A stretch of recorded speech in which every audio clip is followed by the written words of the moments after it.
ألا صدق ولا صلى ولكن كذب وتولى ثم ذهب إلى أهله يتمطى أولى لك فأولى ثم أولى لك فأولى أيحسب الإنسان أن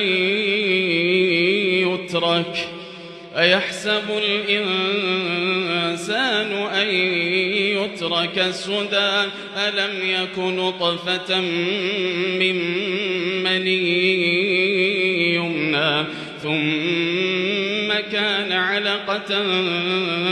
فخلق فسوى فجعل منه الزوجين الذكر والأنثى أليس ذلك بقادر